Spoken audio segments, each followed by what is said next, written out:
મંગલ કરિયો મહાન ગ્રંથ કરણ કો કાલ જાતે મિલી સમાજ સબ પાવે बहुविधि में त्याग નથી મલિન થયા નિજ ભાવ અભાવ તથા એકનો સહજ રૂપ દર્શાન આત્મનું કયનું સમયદભૂત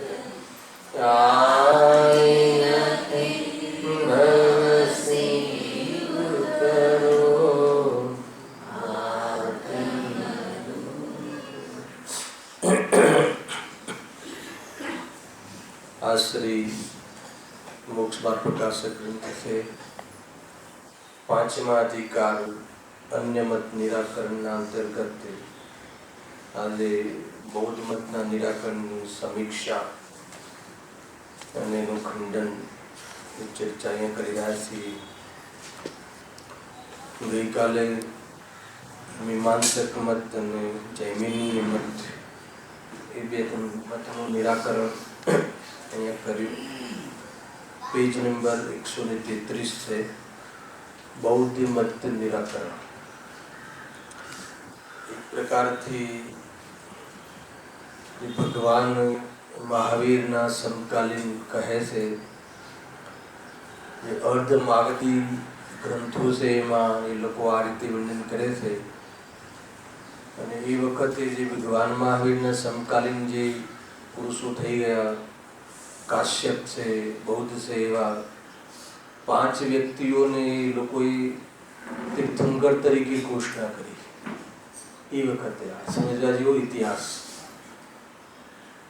એમાં બૌદ્ધનું પણ નામ છે એ લોકો તીર્થંકર જ કહે છે અને એમની જે મીમાંસા છે એમની જે માન્યતાઓ છે એ બધા જે જીવોનું માન્યતાઓનો વિરોધ આચાર્ય સમન્બદ્ધ રહી કર્યો કોઈ સર્વથા નિત્ય માને છે કોઈ સર્વથા અનિત્ય માને છે કોઈ સર્વથા દ્વૈત માને છે કોઈ સર્વથા અદ્વૈત માને છે બસ ખાસિયત એ રહી કે કોઈ પણ મતનું નામ લીધા વગર આચાર્ય દેવે બધા મતોનું ખંડન કર્યું પણ એના પછી જે આચાર્ય અકલંક દેવે તો એક નામ લઈ લઈને ખંડન કર્યું અને દરેક આચાર્યોની અલગ અલગ શૈલી હોય છે પરંતુ એક હૃદયમાં કરુણા હોય છે કે ખોટા મતનું ખંડન કરે અને સાચા મતનું મંડન કરે એવો એમનો અંદરનો ભાવ હોય છે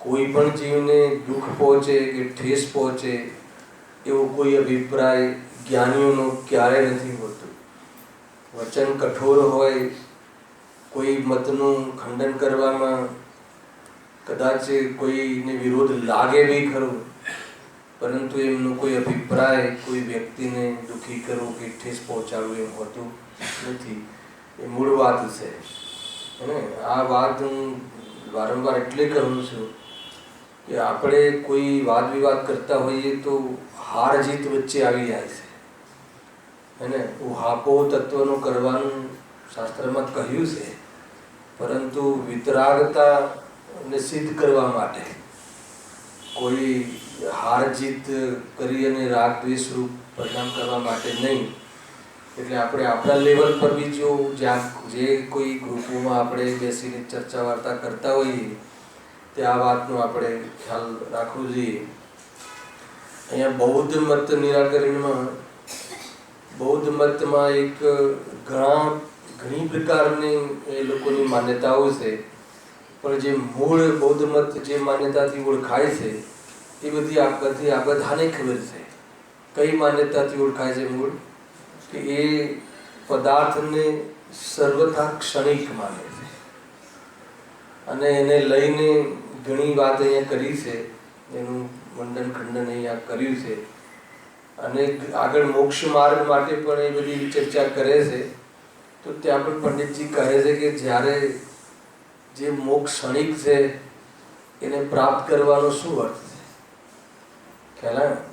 તો એ પ્રમાણે તર્ક બી કરે છે, લોજિક બી રાખે છે અને સત્યમતનું ત્યાં મંડન બી કરે છે. જો વાંચીએ છીએ આપણે બૌદ્ધ મતમાં 4 આર્ય સત્ય પ્રરૂપણ કરે છે. આર્ય સત્ય હે ને, 4 એટલે મુખ્ય જે સત્ય છે આર્ય સત્ય એટલે મહાપુરુષોએ જે કહેલા સત્ય એમના ત્યાં સંપ્રદાયમાં એ 4 પ્રકારની પ્રરૂપણા છે.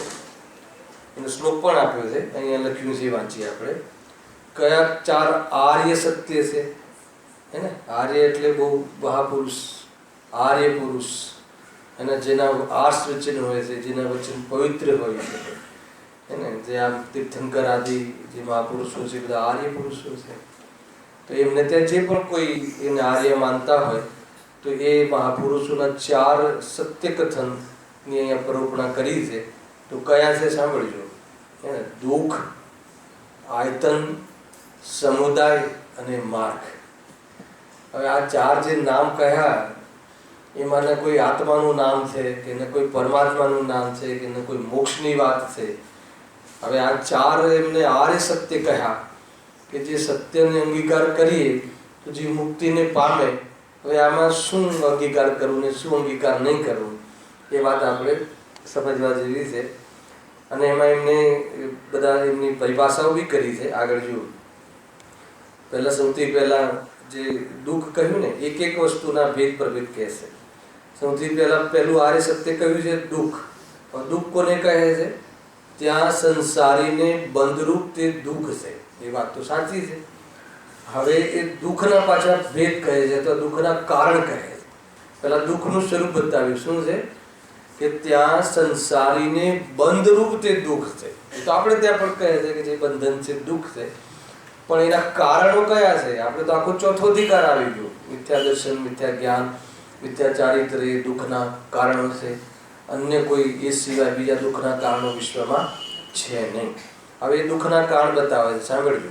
વિજ્ઞાન હે ને, વિજ્ઞાન શું છે? દુઃખનું કારણ. કોને ત્યાં? બૌદ્ધ મતમાં. પછી વેદન, સંજ્ઞા, સંસ્કાર અને રૂપ. આ 5 પ્રકાર દુઃખના કહ્યા, અથવા 5 પ્રકારે જીવ દુઃખી થાય છે આ કારણોથી. હવે એનું પણ વિવક્ષા કરે છે. જો વિજ્ઞાન કોને કહે છે? કે રૂપાધિકને જાણવું તે વિજ્ઞાન છે. ટૂંકમાં એમને જ્ઞાન દુઃખનું કારણ કહ્યું. જ્ઞાન દુઃખનું કારણ છે કે જ્ઞાન તો જીવનો સ્વભાવ છે, એ દુઃખનું કારણ કેવી રીતે હોઈ શકે? મિથ્યા જ્ઞાન દુઃખનું કારણ કહો એ વાત તો બરાબર છે, પરંતુ જ્ઞાન જાણવું દુઃખનું કારણ કઈ રીતે હોઈ શકે? અને જાણવામાં જે મોહ છે સાથે એ દુઃખનું કારણ છે, પણ એ લોકો વિજ્ઞાનને પણ દુઃખનું કારણ કહે છે. જો તોડ કરશે આગળ. સુખ દુઃખને અનુભવવું તે વેદના છે. પહેલા પરિભાષાઓ વાંચી લઈએ, પછી જે ખંડન કર્યું છે એ વાંચીએ. વિજ્ઞાનની જ્ઞાનની પરિભાષા શું કહી? જ્ઞાન શું છે એમના મતમાં? દુઃખનું કારણ. અને જ્ઞાનની શું પરિભાષા છે? રૂપાધિકને જાણવું તે વિજ્ઞાન છે. બરાબર છે. સુખ દુઃખને અનુભવવું તે વેદના છે. આ વેદનાની પરિભાષા. હવે સંજ્ઞા, સુતેલાનું જાગવું તે સંજ્ઞા છે. આપણે ત્યાં સંજ્ઞાઓ કઈ આહાર સંજ્ઞા, ભય સંજ્ઞા, મૈથુન સંજ્ઞા, પરિગ્રહ સંજ્ઞા ભણી ગયા છે શનિવારના રાતના ક્લાસરૂમમાં. આ બધી ચર્ચાઓ થઈ ગઈ છે. હવે એ સંજ્ઞા શું? સુતેલાને જાગવું. જાગવું એ સંજ્ઞા છે, કોઈ દુઃખનું કારણ છે. કોઈ સુતેલો જીવ જાગે એ દુઃખનું કારણ કઈ રીતે હોઈ શકે? કોઈ ઠેકાણું નથી એમ. પછી સંસ્કાર કોને કહે છે? ભણેલાને યાદ કરવું તે સંસ્કાર છે. આપણે ત્યાં મિથ્યાત્વવાદી કુસંસ્કાર છે અને સંયુક્તવાદી સુસંસ્કાર છે. તથા રૂપને ધારણ કરવું તે રૂપ છે.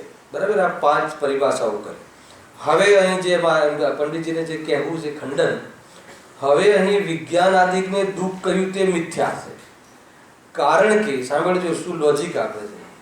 દુઃખ તો કામ ક્રોધાદિક છે, જ્ઞાન કાંઈ દુઃખ નથી હે ને.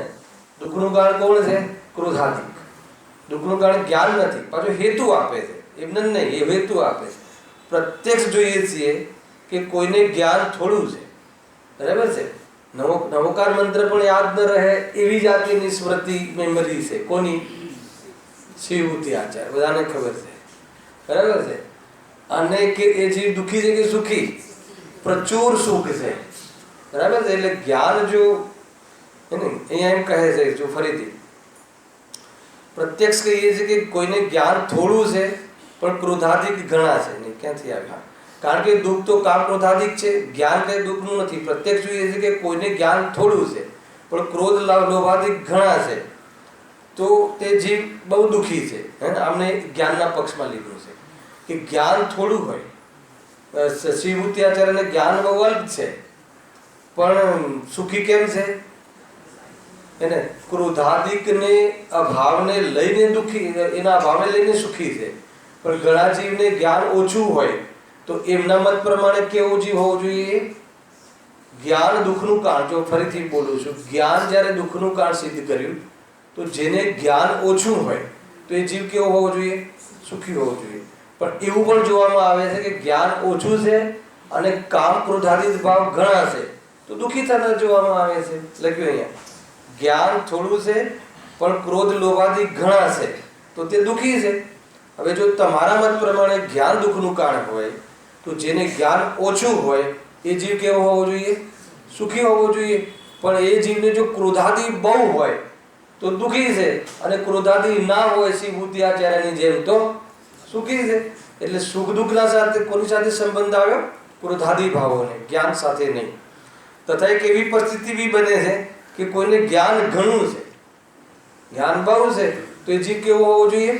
દુઃખી હોવો જોઈએ. તો કોણ દુઃખી થાય? સિદ્ધ ભગવાન, કેવલી ભગવાન, એને તો પૂર્ણ જ્ઞાન છે, અનંત જ્ઞાન છે, તો એ કેવા થાય? દુઃખી, અનંત દુઃખી થાય.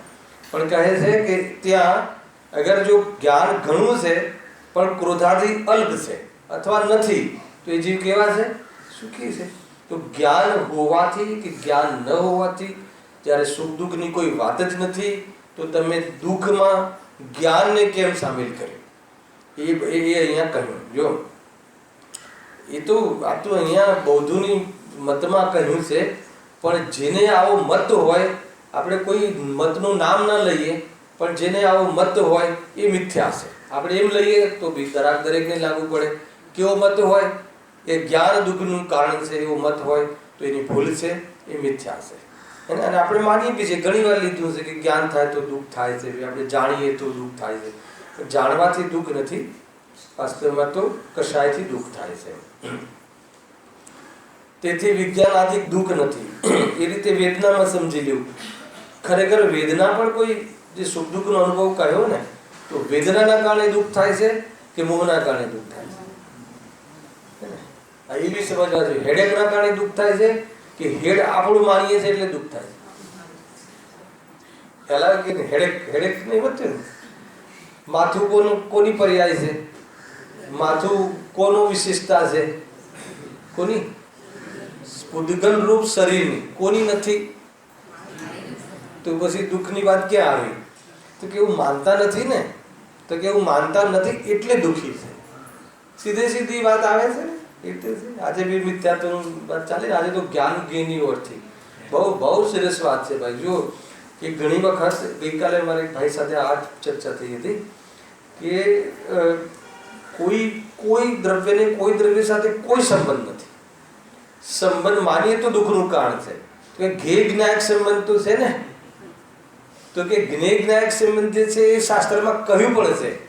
તો જ્ઞેય જ્ઞાયક સંબંધ એટલા માટે બતાવવામાં આવ્યો કે જીવને સ્વ અને પરને જાણવાનો સ્વભાવ છે, એની પર્યાયની તાકાત છે.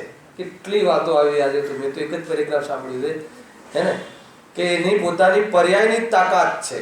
તો એ જોડે એમ બી કહ્યું કે પર્યાય સંબંધી તો જાણે પણ દ્રવ્યનો સ્વભાવ છે એના તરફ લક્ષ નથી જતું એટલે કામ નથી થતું. એ પાછું અલગ એંગલ છે.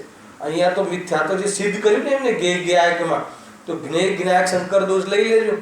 એને તો જ્ઞેય જ્ઞાયકમાં શું છે કે ભાઈ એ તો જ્યારે કોઈને સમજાવવું હોય કે આત્મા કોણ છે, તો કે જેમાં જાણવું થાય છે પદાર્થોનું, જ્ઞેયોનું, એને એ જ્ઞાન છે. એને એ સમજાવવા માટે જ્ઞેય જ્ઞાયકને બંનેને લાવીને બતાવવામાં આવે છે. પરંતુ કોઈ જ્ઞેય જ્ઞાયકનો સંબંધ માની લે તો સંબંધ કેવી રીતે માને છે કે જ્ઞેયથી જ્ઞાન થાય છે, અથવા પદાર્થો છે એટલે જ્ઞાન થાય છે, ઇન્દ્રિયો છે એટલે જ્ઞાન થાય છે, મને જ્ઞાન થાય છે એટલે એની સત્તા છે, મેં જાણ્યું એટલે એ છે. ખ્યાલ આવે કે નહીં? આવી બધી ભૂલ થાય છે. અથવા જે જાણવામાં આવ્યું એની સાથે ઇષ્ટ અનિષ્ટની કલ્પના કરે છે, એનું નામ જ્ઞેય જ્ઞાયક સંકર દોષ છે. એનું નામ તો મિથ્યાત્વ છે. હું ઘણા જ્ઞેયોને જાણું છું, મને બધા જ્ઞેયો સંબંધી બહુ જાણકારી છે, તો જ્ઞેય લુપ્તતા રૂપી રોગ છે. તો એ આ રીતે મિથ્યાત્વને ત્યાં સાબિત કર્યું. ટૂંકમાં જાણવાના પ્રસંગમાં પણ જાણવાના સ્વભાવની સાથે ન મેળવે પર્યાયને, અને જાણવાવાળા પદાર્થોને કાં તો એવું ગાઢરૂપ એક સમયની પર્યાયમાં પોતાને જોડી દે, એનું નામ મિથ્યાત્વ છે. હેલા કાં તો જ્ઞાનનો ઉઘાડનો મહિમા આવી જાય, કાં તો જાણવામાં આવેલા પદાર્થો સાથે કઈ સંબંધ બાંધી દે. પણ જાણવાનો મારો સ્વભાવ છે, અરે જાણવા માત્ર જાણવાનો દરેક આત્માનો સ્વભાવ છે. ત્યાંથી જોવે તો કોઈએ કેટલું જાણ્યું કેટલું ના જાણ્યું એ વાત પણ ઊભી નથી રહેતી. એટલે કોઈ પક્ષપાત નહીં. તમારો જાણવાનો સ્વભાવ, એકેન્દ્રિય જાણનારમાં રહેલા જીવનો જાણવાનો સ્વભાવ. એકેન્દ્રિય એનું સ્વરૂપ નથી. કાલે રાત્રિમાં બહુ લીધું ને, એ તો એક અવસ્થા વિશેષ છે, પણ એમાં જે આત્મા ત્યાં બિરાજમાન છે એ તો જાણવાના સ્વભાવથી, પૂરો જાણવાના સ્વભાવથી સિદ્ધોના જેવો સ્વભાવ વાળો ત્યાં બિરાજમાન છે.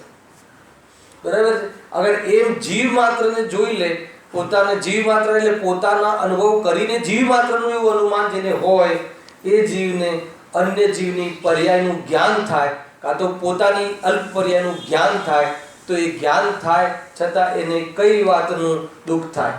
ન થાય. પર્યાયનું જ્ઞાન હોય છે અને સ્વભાવનું આવિર્ભાવ હોય છે.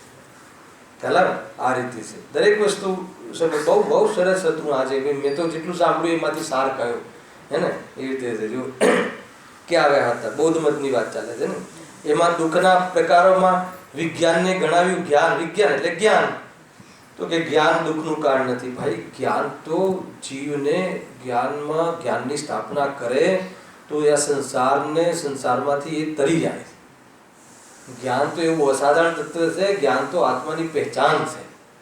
જ્ઞાન તો આત્મા માટે એવું સાધન છે કે જેને વેદ જ્ઞાન રૂપી વિવેક એમાં લાવી અને વાસ્તવમાં એ આજે દોષોને ટાળી શકે છે. એટલે જ્ઞાનનો નિષેધ નહીં કરવો. ઘણી બધી બાબતો ખુલે કે નહીં. સ્વસંબંધી જ્ઞાનનો નિષેધ નહીં કરીએ, પણ પરસંબંધી જ્ઞાનનો તો નિષેધ કરીશું ને, તો આત્મા આવી ગયું છે, હે ને? અરે એને પરને જાણવું એની તાકાત છે. સ્વને જાણવાની તાકાત છે, એની વાનગી છે. એમાં સ્વ પરનો કોઈ એમાં ઉપાધિ લાગુ નથી પડતી.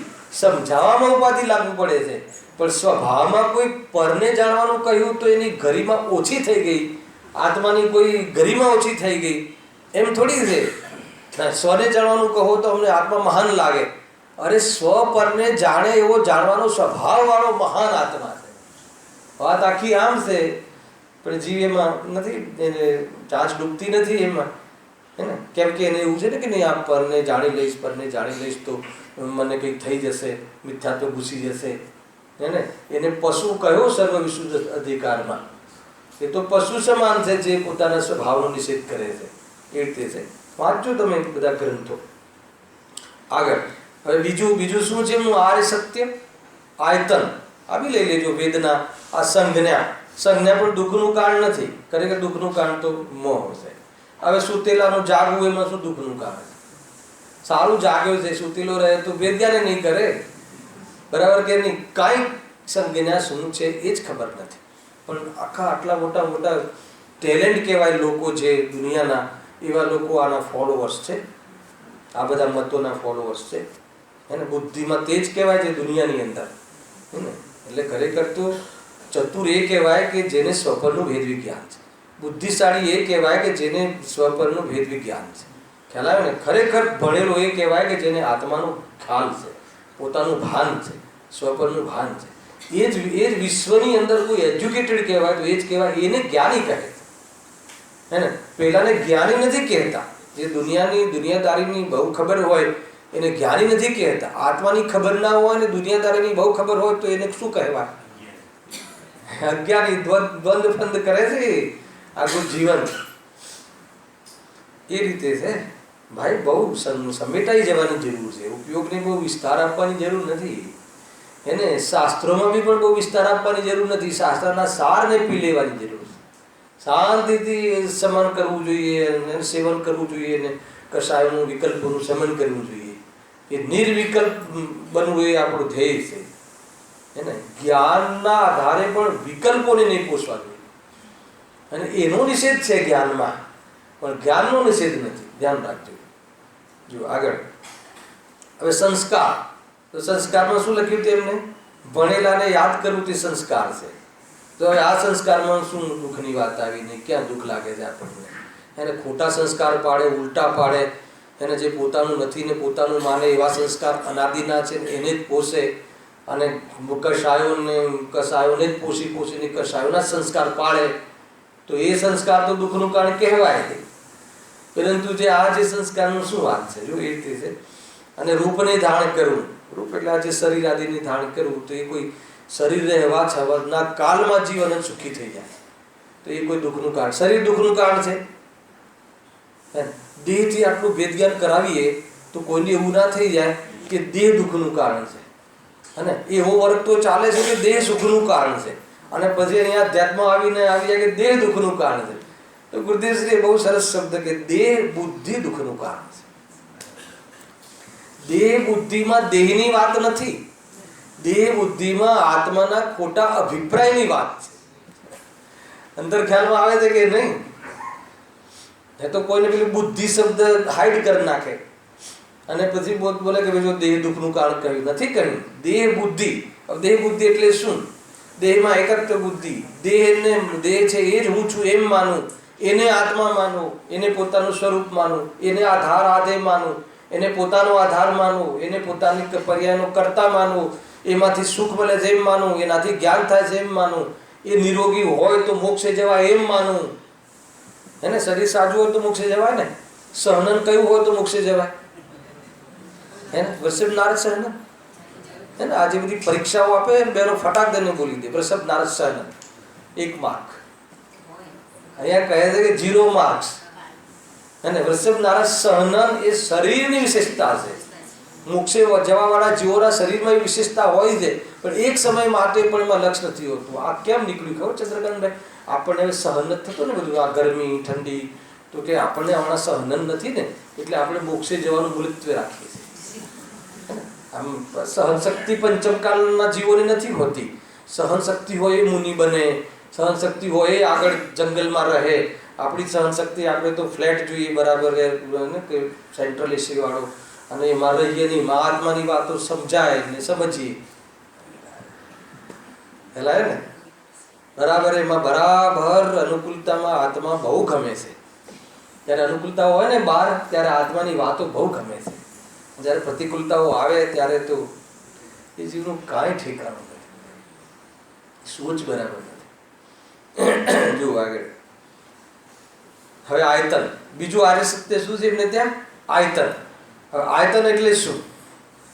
હે ને? કે આપણે ત્યાં આયતન કોને કહે છે? કે જેનો આશ્રય લેવાનો હોય, આશ્રયભૂત પદાર્થને આયતન કહે છે. હે ને? મંદિર શું છે? આયતન. ઘર શું છે? શું કોને કહ્યું? ગિરીશભાઈ શું છે? અનાયતન. આયતનની વ્યાખ્યા શું કરી? એને જેનો આશ્રય લેવો જોઈએ, જેના આશ્રય લેવાથી સુખ મળે છે, એને આયતન કહે.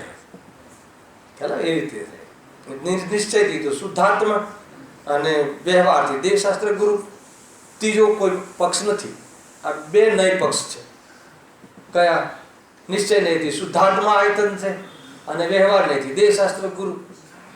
ત્રીજો કોઈ નય છે? કોઈ નથી. બસ આ બે અપેક્ષા. આ બે પણ નય પક્ષ છે. આ બે પણ એક પ્રકારથી નયોના દ્વારા સમજવા માટેના વિકલ્પો છે. ખ્યાલ આવ્યો કે નહીં? પણ સમજી લઈ અને નિર્વિકલ્પ થઈ જાય તો નયાતિક્રાંત છે. તો આ તો સારી વાત છે. શુદ્ધાત્મા તો શુદ્ધાત્માના ગીતો ગાઈએ ને, કે શુદ્ધાત્માના ગીતો ગાવા એ પણ નય પક્ષ છે. એને એ વાસ્તવમાં આત્માનુભૂતિ નથી. આ તે છે. જો હવે 12 પ્રકારના આયતન. જો હવે આશ્રયભૂત 12 પ્રકારના તત્વ પદાર્થો કહે છે. કયા છે?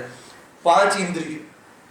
આપણે તો એને જીતવાની વાત કહી છે અને અહીંયા એ લોકો આયતન કહે છે. કેટલો સોચમાં કેટલું અંતર છે. 5 ઇન્દ્રિયો જીતવાની છે ને, જીતવાનું છે શું અર્થ થાય? એનાથી અધિક જાણે આત્મને, એનાથી એટલે ભિન્ન જાણે આત્મને, બરાબર છે. અને મહિમાવંત જાણે આત્મને. ઇન્દ્રિયોનો મહિમા ના આવવો જોઈએ, ગમે એટલી રૂપાળી હોય, ગમે એટલી સ્વસ્થ હોય. મારા કાન તો એવા છે ને કે અંદર મારા સાસુ વાત કરતા હોય એ સંભળાઈ જાય, અંદર એકદમ ઘૂસપૂસ કરતા હોય ને એ બી સંભળાઈ જાય છે. એટલે ઇન્દ્રિયનો મહિમા સારો મહિમા આવે. આ રીતે છે ભાઈ, મૂર્ખતા છે. એ કહે 5 ઇન્દ્રિયો, પછી તેના શબ્દાધિક 5 વિષયો, એટલે ઇન્દ્રિયના વિષયો. કાલ રાત્રિમાં આવી ગયું આ બધું. તો 5 ઇન્દ્રિયના વિષયો પૂતગલ છે, સ્પર્શ રસ ગંધ વર્ણ આદિ એ વિષયો. પછી એક મન, હવે મનમાં એ કોઈ સ્પષ્ટીકરણ તો કર્યું નથી. અને એક ધર્માયતન, એક ધર્માયતન લીધું છેલ્લે, બરાબર છે. આ 12 શું છે? એમાં તે આયતન. હવે જોરદાર ખંડન કરે છે. હવે એ આયતન શા માટે કહે છે? તમે આ આયતનને તમે આશ્રય લેવાનું શું કામ કહો છો? કેમ કહ્યું ખબર છે પંડિતજી કે બુદ્ધ મતનો જે ખરેખર મૂળ જે ભૂલ શું છે? ક્ષણિકવાદ. જો યાદ કર્યું અહીંયા, કારણ કે તેઓ સર્વને ક્ષણિક કહે છે, તો તેનું શું પ્રયોજન છે? અરે જ્યારે હું જ ક્ષણિક છું, આ સમયે હું છું, પછી બીજા સમયે હું નથી, તો પછી મારે મંદિરની શું જરૂર છે? અને મારે કોઈનો આશ્રય લેવાની શું જરૂર છે? હું રહેવાનો હોઉં એક દિવસ, આખો દિવસ. આ તો કહે છે કે આખો દિવસ નહીં, તું ક્ષણિક જ છે. તો પછી મારે આ બધા આયતનોનો, આ 12 પ્રકારના આયતનો ને ધર્માયતનો ને ભગવાનની પાસે જવાની જરૂર શું છે? કે જ્યારે બીજા સમયે હું નથી, એ બોલો કાંઈ બેસે છે વાત, કોઈ સ્પષ્ટીકરણ નથી થતું. એ રીતે છે. હવે ત્રીજું શું હતું? દુઃખ આયતન સમુદાય. હવે સમુદાયમાં પણ કોઈ સ્પષ્ટતા નથી. જો સમુદાય કોને કહે છે? સમુદાય નામનું આર્ય સત્ય. આર્ય સત્ય એટલે ખ્યાલ આવે કે એ સત્યને જાણવાથી શું થાય? એને મુક્તિ થાય. એનું નામ આર્ય સત્ય. એને અરહત સત્ય, અરહત દ્રવ્ય, એ રીતે છે. ત્રિકાલ સત્ય, વળી જેનાથી રાગાદિનો સમૂહ નીપજે. કોનાથી નીપજે? સમૂહ લખ્યું એમને, એટલું તો સ્વીકાર્યું છે. કોનાથી નીપજે? એવો આત્મા અને આત્મીય એ છે નામ જેનું, તે સમુદાય છે. આ શું? આત્મા ને આત્મીય. તમે શબ્દ તો જાણતા હશો, બધા જાણો છો કે આત્મીય એટલે શું? આત્મજ, આત્મજા. આવી કઈ યાદ પત્રિકા લખો ત્યારે તો બરાબર.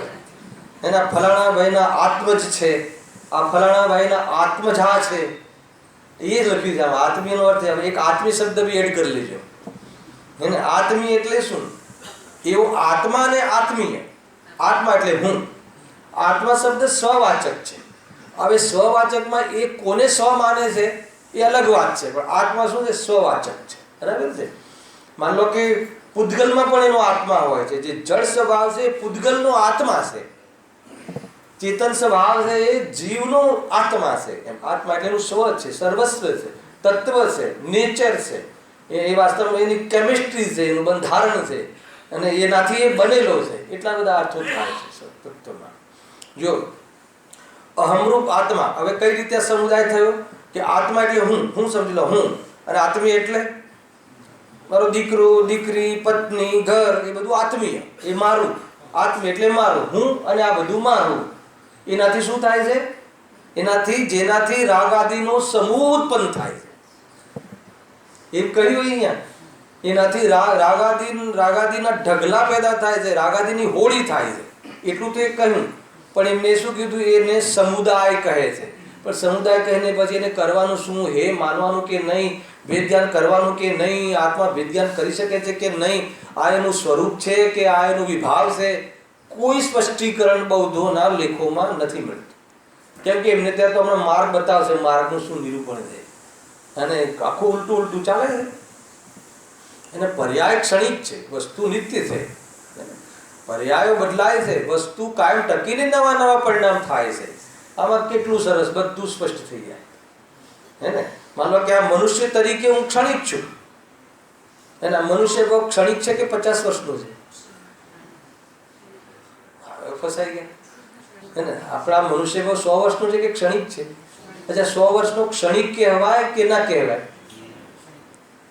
અરે હર સમય ક્ષણિક છે. જે તમારું મનુષ્ય પણ આ પર્યાયમાં છે ને, બીજા ક્ષણે એ નથી, ત્રીજા ક્ષણે એ નથી, બદલાય છે. આપણે સ્થૂલ જ્ઞાનમાં પકડાતું નથી. અને પછી એવું આવી જશે કે આ પર્યાય આખી તૂટી જશે, આખી પર્યાય ફરી જશે, વ્યય થઈને બીજો ઉત્પાદ થઈ જશે. પણ તમે આપણે કાયમી રહેશું. બે વાત લેવાની કે નહીં એમ છે. જુઓ, ત્યાં અહમરૂપ આત્મા અને મમરૂપ આત્મીય જાણવા. પણ હવે જો ફરીથી પાછા ક્ષણિકનો જ આધાર આપ્યો પંડિતજી. પણ તેને ક્ષણિક માને છે એટલે એને કહેવાનું પણ કાંઈ પ્રયોજન નથી. અચ્છા, આ મારો દીકરો છે એમ કઈ રીતે કહી શકું? આ ક્ષણ પછી તો બીજા ક્ષણે તો હું નથી. તો પછી આ એ કેવી રીતે એનું કહેવાનું શું પ્રયોજન છે? હવે એમને જો સંસ્કાર વિશે કહ્યું છે, હા, અરે માર્ગ વિશે. માર્ગ રહ્યો ને, માર્ગ એટલે કયા માર્ગની વાત છે? ઘરે જવાના માર્ગની કે મોક્ષે જવાના માર્ગની?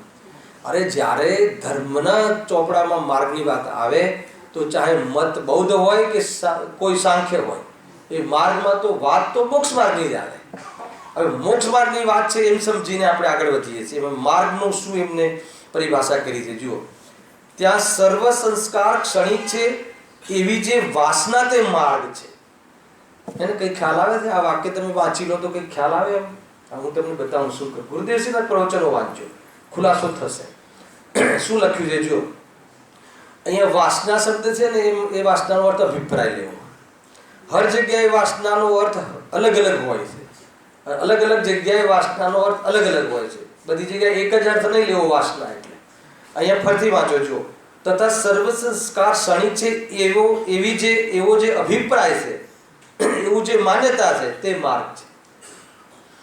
અર્થ ખ્યાલ આવે છે? ટૂંકમાં મોક્ષ માર્ગ સુખી થવા માટે એમ માનવું જરૂરી છે કે હું ક્ષણિક છું.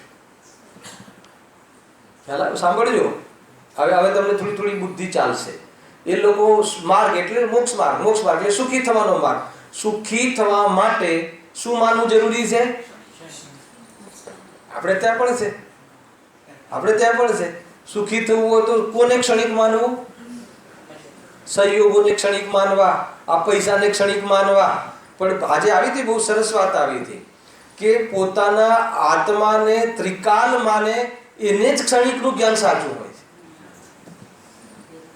છે. હવે તમે ત્રિકાલ જે તમે કાયમી છો એની ખબર ના હોય અને તમે દરેક ચીજને ક્ષણિક માનો તો દુઃખ ઉત્પન્ન થશે કે સુખ ઉત્પન્ન થશે? પણ હું કાયમી છું અને આ અનિત્ય છે, આ ક્ષણિક છે. હું ત્રિકાલ છું, પૈસા ક્ષણિક છે, બરાબર છે, એનો સહયોગ ક્ષણિક છે. અરે એ ક્ષણિક છે, જતો રહે તો બી હું ત્રિકાળ છું. એવું માનીએ તો સુખ ઉત્પન્ન થાય કે હું ક્ષણિક છું એમ માનીએ તો સુખ ઉત્પન્ન થાય. એ લોકો એક ફોર્મ્યુલા બતાવી કે તમારે સુખી થવું હોય તો શું માનવાનું? પોતાને ક્ષણિક માની લેવાનું. પણ એમ છે નહીં ને. કોઈ વ્યવસ્થા બેસશે પોતાને ક્ષણિક માની લેશે તો, હે ને? એટલે એનો અર્થ કે આ પર્યાયમાં જે કરવું હોય કરો, તમે તો ક્ષણિક છો, ભોગવાળો બીજો હશે, હે ને? પુરુષાર્થ બીજો કરે મોક્ષનો અને મોક્ષ બીજો જાય. વ્યવસ્થા બને છે કોઈ એમને જે કહ્યું એ પ્રમાણે. પાપ કોઈ બીજો કરે અને ભોગવે કોઈ ત્રીજો, હે ને? આપણે તો પણ માનીએ છીએ શું મોટી વાત છે. આપણે ત્યારે જૈન શાસન નહીં, આપણે, હે ને? આપણે કોના પુણ્યનું ખાઈએ છીએ?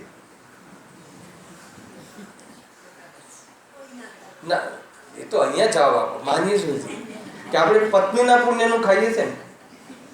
આમાં બહુ લોજિક છે. આ બધું કેમ વાતો આવી હશે કે જનરલી મહિલાઓ, બહેનો વિશેષ મંદિરોમાં બધે ફરતા હોય એટલે પુરુષોને એક વાત મળી ગઈ કે જો એ ધર્મ કરે છે ને એટલે જ અમારું ઘર ચાલે છે. બાકી હું તો કેવો છું? પાપી છું. એક તો આ ધારા ચાલે છે. તમને આનું ભલે બોલી નાખીએ ભાવ ખબર નહીં હોય કદાચ, આ રીતે ભાવ છે. અને અહીંયા માન્યું ને બૌદ્ધ મત કે ભાઈ પુણ્ય કરે પત્ની અને ફળ મને એવું બને? ફળ મને મળે એવું બને? અચ્છા, એ કરે ને એને ફળ ના બને તો એ નીતિ થઈ? એ કરે, એ પુણ્ય કરે, શુભ ભાવ કરે, સારા કાર્યો કરે અને ફળ એને ન મળે તો એ નૈતિકતા થઈ? કોઈ રીતે નૈતિકતા આવે છે આની અંદર? ટૂંકમાં તો પણ એ કહે છે કે જો સુખી થવું હોય તો શું માની લેવું?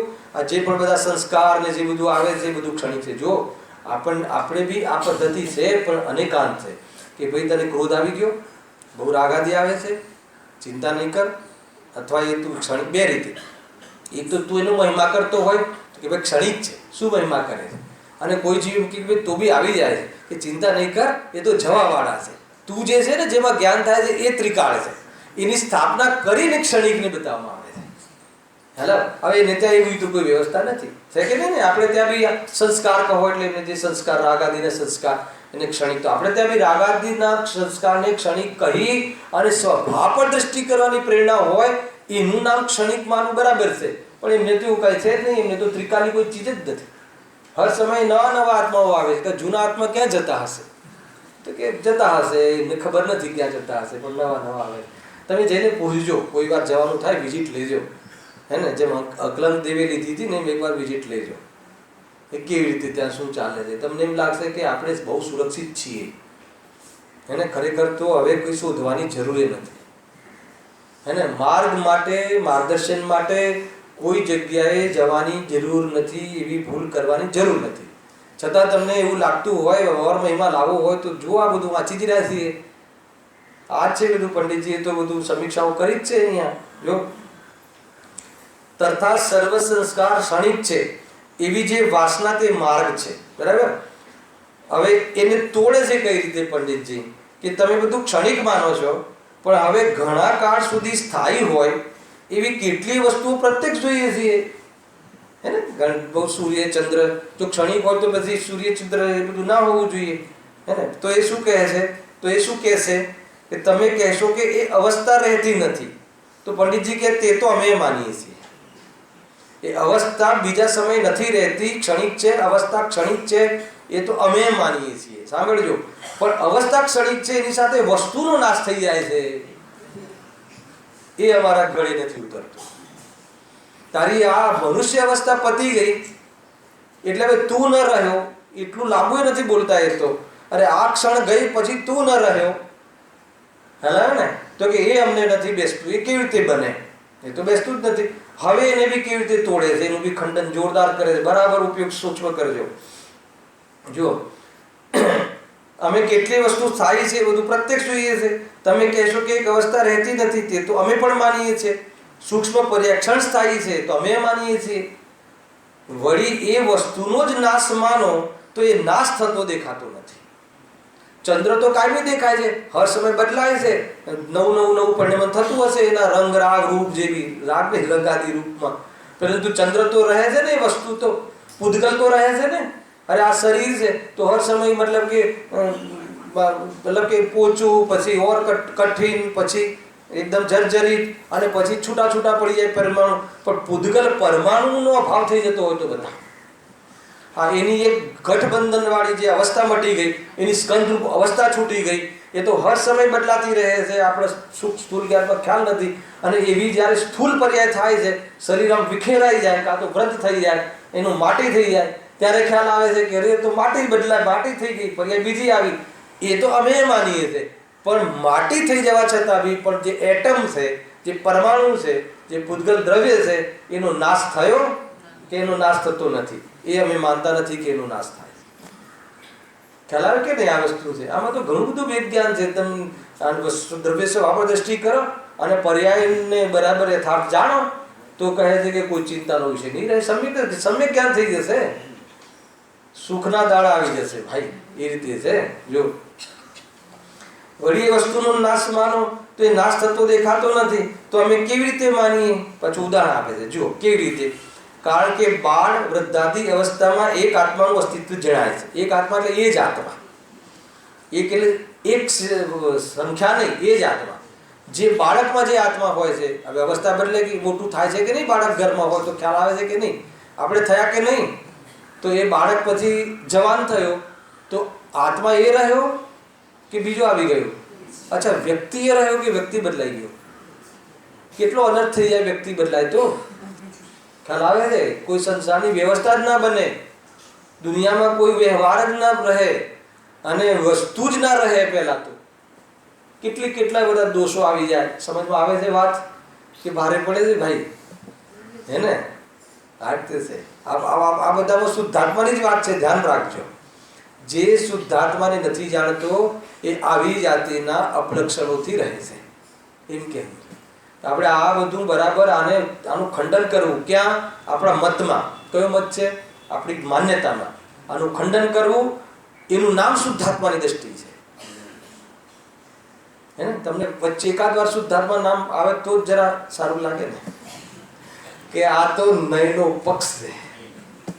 ખ્યાલ આવે કે નહીં ભાઈ? તમને ખ્યાલ નથી. અરે જ્ઞાનીઓને તો આત્માર્થી અને જ્ઞાનીઓને તો આત્મા શબ્દ યાદ ના આવે તોય જ્ઞાની છે. હેલા ને? દેડકાને શબ્દનો ખ્યાલ નથી તોય જ્ઞાની છે, સમ્યક દ્રષ્ટિ હોય તો.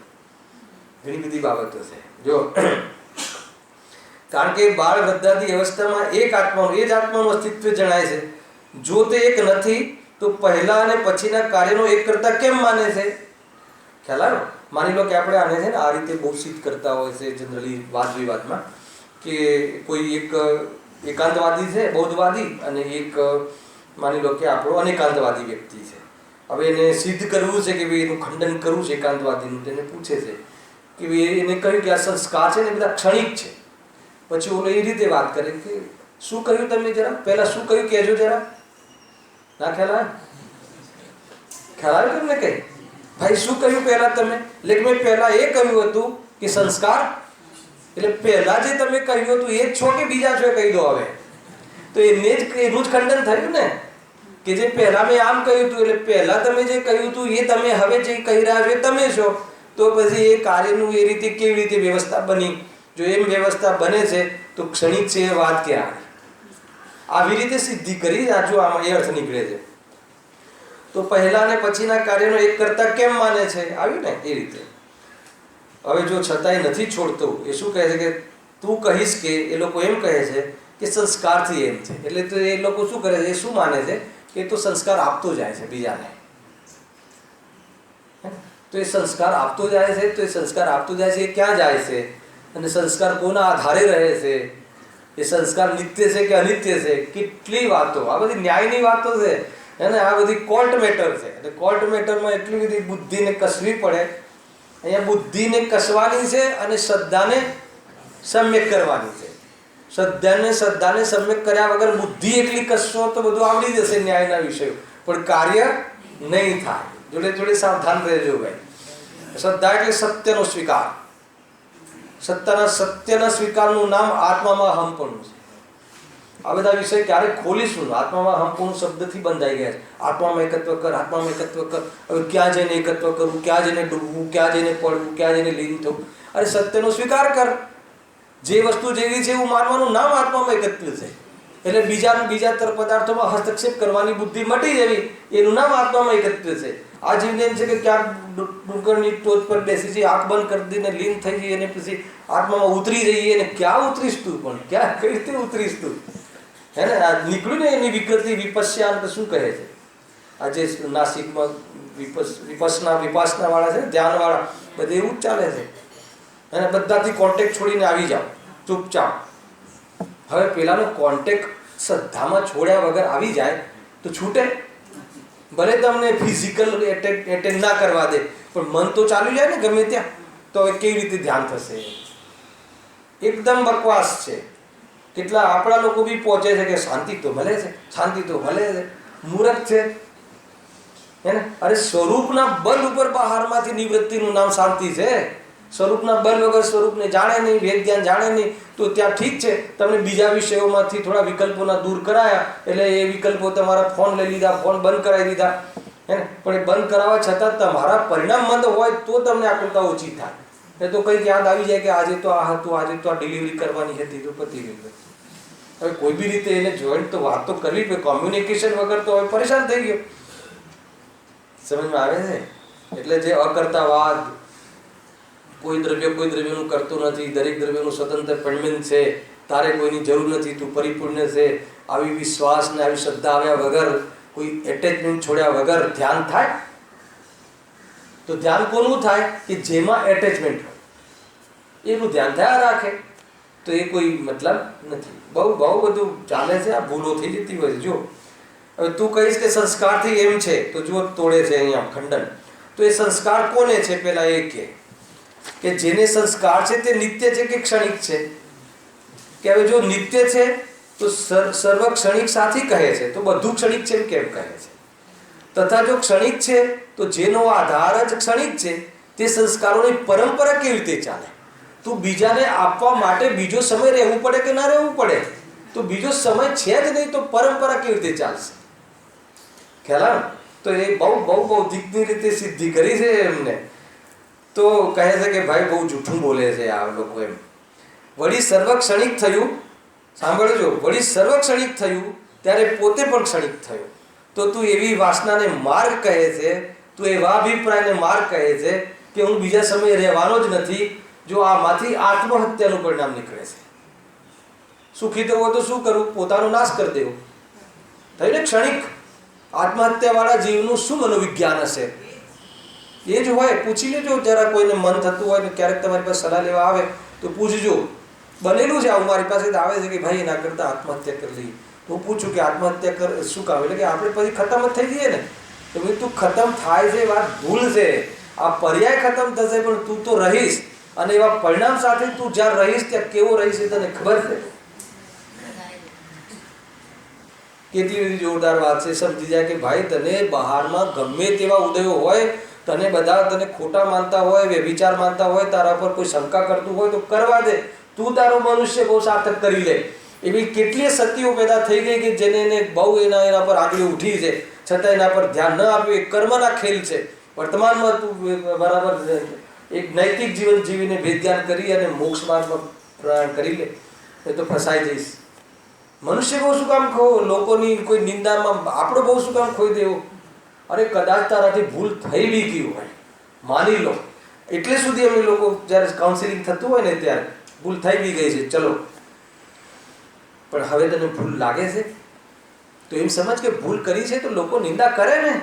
હવે મારી પાસે ભૂલ નથી, હવે મારે ભૂલ રીતે નથી થવું. ઓર તું શરૂઆત કરી દે આજથી, તું ભગવાન થઈ જઈશ ને. ભૂલને જોતા રહેશે એ ભગવાનમાં ભૂલાઈ જશે, એ ભગવાનને ભૂલી જશે. તું ભગવાનને યાદ કરે તારી ભૂલ જતી રહેશે. કેટલું સિમ્પલ ને સરળ છે, બોલો. છે કે નહીં અધ્યાત્મ માર્ગ?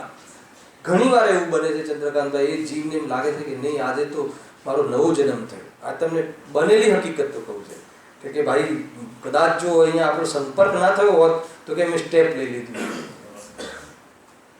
અરે જે પણ થયું, ગરીબ થઈ ગયો, નુકસાન થઈ ગયું, ભિખારી થઈ ગયો, થવા દે ને. જે થયું એ થવા દે. તું એના પર લક્ષ નહીં કરે. બધી કર્મની તારા બુદ્ધિથી થતી જ નથી. તું આ ચેતનને પકડ, તું આ માર્ગમાં આવી જા. તું કાયમી ચૈતન્ય સ્વરૂપે રહેવા વાળો, પૂરું સંપત્તિથી સહિત રહેવા વાળો જીવ છે. એકવાર તું એને યુક્તિથી સમજ અને પછી અનુભવમાં લઈ લે. પછી તારા એ ભિખારાપણા એવા જ્ઞેય થઈ જશે, જ્ઞેય થઈ જશે, હે ને. અને તું જ્ઞાતા રહીશ. આ ગેરંટી છે. જૈન શાસનનો ઉપકાર છે ભાઈ. ભૂતકાળને જોઈ જોઈને દુઃખી નહીં થવાનું, ભવિષ્યની આશામાં દુઃખી નહીં થવાનું, અને ત્રણેય કાળે જો હું જે છું એવું વર્તમાનમાં તું માની લે. એનું નામ કાળશુદ્ધ પર્યાય છે. સામાન્ય વિષય નથી. બરાબર વિચાર કરજો, મજા આવશે. જો આગળ. વળી સર્વ ક્ષણિક થયું ત્યારે પોતે ક્ષણિક થયો. તો તું એવી વાસનાને માર્ગ કહે છે, પણ એ માર્ગના ફળને પોતે તો પામતો જ નથી. હવે જો આ કેટલું સરસ લોજિક આપ્યું છે કે તું સાંભળો ફરીથી. વળી સર્વ ક્ષણિક થયું ત્યારે પોતે પણ ક્ષણિક થયો. એ અપેક્ષા, એ ન્યાય તો હું પણ ક્ષણિક થઈ ગયો ને. તો પછી તું એવા અભિપ્રાયને માર્ગ કહે છે, પણ એ માર્ગના ફળને તો તું પામવાનું જ નથી. એ મોક્ષને તો તને મળવાનું જ નથી. તો પછી તું આયતન ને માર્ગ માટે પ્રયાસ ને બધી વાત તો ખોટી ઠરી. અને જે મુક્તિની પર્યાય બીજાને મળવાની છે એ પર્યાયનો પુરુષાર્થ હું શું કામ કરું એમ કહે છે પંડિતજી. તો પછી એ માર્ગમાં શા માટે પ્રવર્તે? વળી તારા મતમાં નિરર્થક શાસ્ત્ર શા માટે કર્યા? તો પછી શાસ્ત્ર કરવાની જરૂર શું હતી કે શાસ્ત્ર વાંચીને પછી હું મોક્ષે જઈશ? તો તું તો રહેવાનો જ નથી. પછી શાસ્ત્રની જરૂર શું છે? વેપારની જરૂર શું છે? ભોજનની જરૂર શું છે? કેટલા પ્રશ્નો ઊભા થશે, કોઈ રીતે સિદ્ધ નથી થતું. કારણ કે ઉપદેશ તો કોઈ કર્તવ્ય વડે ફળ પામવા માટે આપીએ છીએ, પણ એ પ્રમાણે આ માર્ગ પણ, માર્ગ સંબંધી તમારું આર્ય કથન પણ, આર્ય સત્ય પણ હળાહળ જૂઠું છે.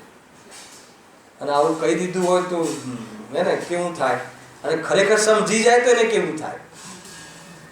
જો ના સમજે તો કેવું થાય? તો કે લાકડીઓ લે, અને ખરેખર સમજી જાય તો કેવું થાય? તો કે અર્હંત બનતા વાર નહીં થાય.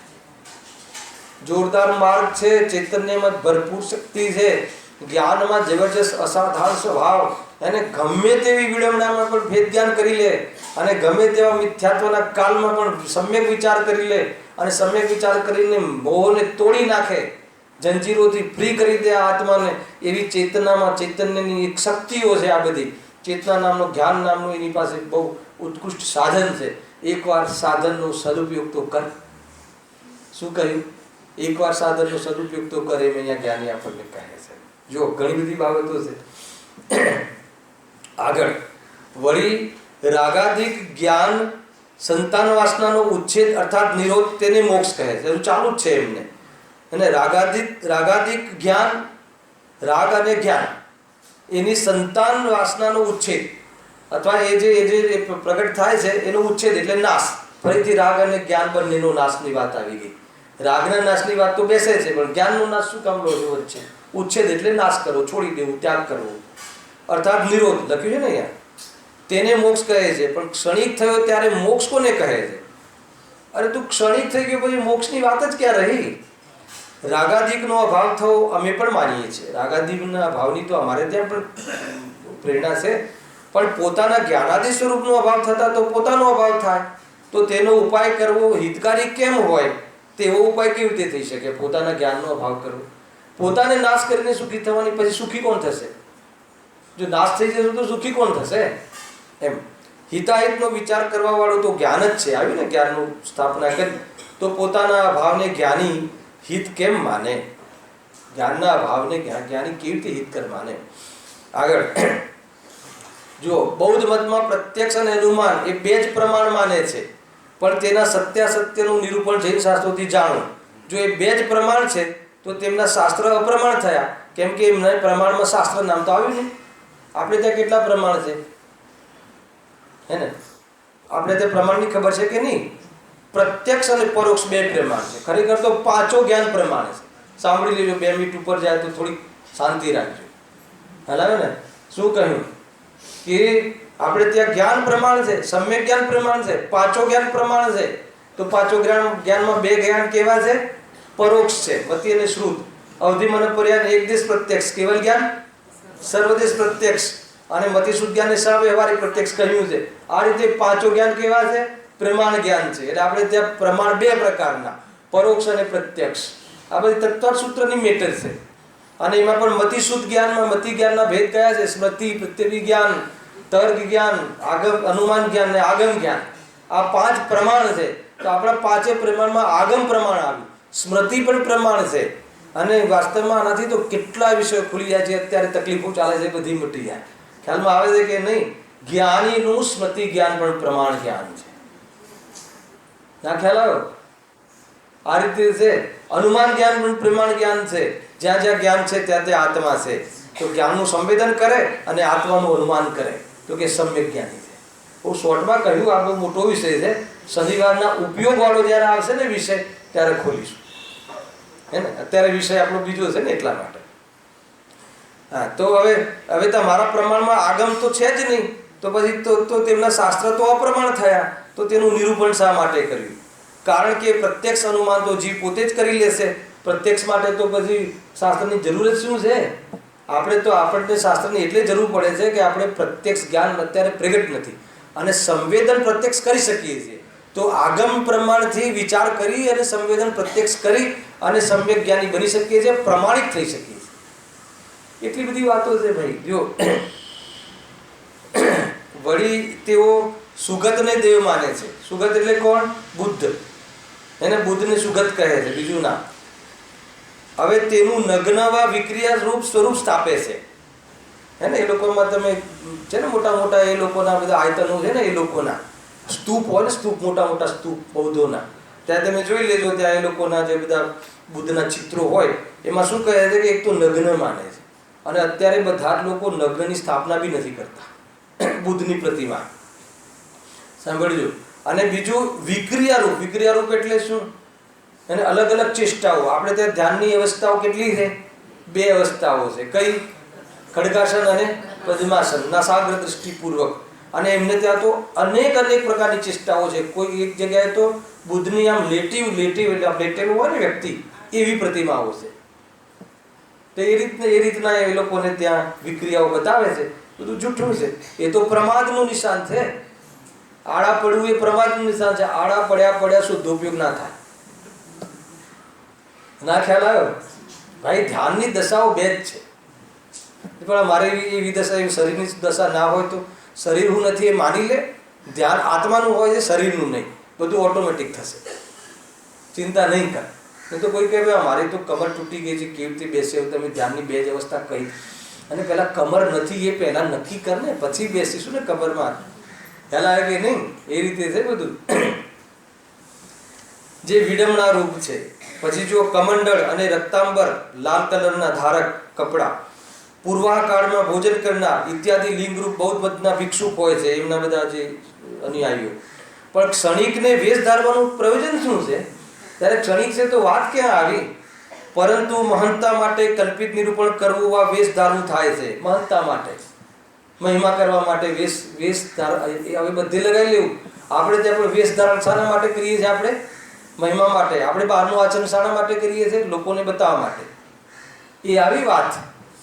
અરે આ આચરણ તો જીવન છે, એમાં લોકોને જણાવવા માટેનો શું મતલબ છે? 10 જગ્યાએ કે મારે રાત્રિમાં ભોજનનો ત્યાગ છે, તો સારી વાત છે. તેથી શું નિજરા નહીં થાય? ખ્યાલ આવે કે નહીં? ધર્મ નહીં થાય. એ સારું કે ધર્મ નહીં થાય તો હવે નહીં કરીએ આજથી. તો કે બિલકુલ નહીં થાય. સમજમાં આવ્યું કે નહીં? આ રીતે એ પ્રમાણે બૌદ્ધ છે. તેના 4 પ્રકાર છે. હવે 4 પ્રકાર વર્ણન કર્યા છે. સામાન્ય કથન છે. વૈભાષિક, સૌત્રાંતિક, યોગાચાર અને માધ્યમિક. તેમાં વૈભાષિક જ્ઞાન સહિત પદાર્થ માને છે, એ લોકોની માન્યતાઓ. સૌત્રાંતિક પ્રત્યક્ષ દેખાય છે તે જ છે, એ સિવાય કંઈ નથી એમ માને છે. યોગાચાર આચાર સહિત બુદ્ધિને માને છે. તથા માધ્યમ પદાર્થના આશ્રય વિના જ્ઞાનને જ માને છે. તેઓ માત્ર પોતપોતાની કલ્પના કરે છે, પણ વિચાર કરતા તેમાં કાંઈ ઠેકાણાની વાત નથી. તમે વિચાર કરો આ મેટરનો, તો એમ લાગે કે આ કોઈ વાત સત્ય ઠરતી નથી. એ રીતે અહીંયા કહ્યું. એ પ્રમાણે બૌદ્ધ મતનું નિરૂપણ કર્યું. હવે અંતિમ મત આવશે નેક્સ્ટ રવિમાં. 4 વાક નિરાકરણની ચર્ચા આપણે નેક્સ્ટ શનિવારે કરીશું. સહેજાનંદી